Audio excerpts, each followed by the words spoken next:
আজি আমাৰ কোকৰাঝাৰ যিটো সাব ডিভিজন আছে ইয়াত প্ৰায় 200 কিলোমিটাৰ আমাৰ বাইক ৰেলী হ'ব আৰু ইয়াৰ লগতে বিভিন্ন অঞ্চলত আমাৰ পাব্লিক মিটিং হ'ব আৰু সেই পাব্লিক মিটিং বিলাক আমি এটেন্ড কৰিম আৰু লগতে আমাৰ বাইক ৰেলীও আমি ইটো লৈ যাম। আজিৰ দিনত এন্টায়াৰ কোকৰাঝাৰ সাব ডিভিজনৰ এটা জাগৰণ এটা সৃষ্টি হ'ব কাৰণ ইমানখিনি বাইক ডাঙৰ bike rally Kokrajhar sub division কোনো দিনে হোৱা নাই যেটো আজি হ'বলৈ গৈ আছে আৰু ইয়াত সকলো জাতি জনগোষ্ঠীৰ আমাৰ লোক ইয়াত অংশগ্ৰহণ কৰিছে আৰু একত্ৰিতভাৱে সুন্দৰ এটা বিটিআৰ গঢ়াৰ কাৰণে সবে আগবাঢ়ি আছে। যোৱাকালি বিজেপি যেটো দিবই লাগিব কাৰণ বিটিআৰ একৰ্ডৰ বিজেপি চৰকাৰে সিগনেটৰী হয়। আমি ইয়াতে সংগ্ৰামীসকল আছো আৰু ইয়াত কেন্দ্ৰীয় ৰাজ্যত বিজেপি চৰকাৰ আছে।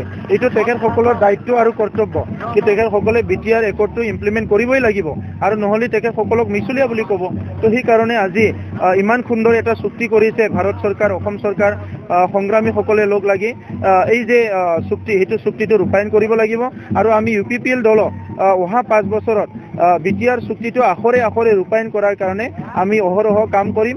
ইয়াত যিখিনি কলেজ ইউনিভাৰ্চিটি পাবলৈ সক্ষম হৈছে প্ৰত্যেকটো কলেজ ইউনিভাৰ্চিটি স্থাপন কৰি আমাৰ অঞ্চলৰ ৰাইজক মানৱ সম্পদ উন্নয়নৰ কাৰণে এটা ভাল কাম কৰিম।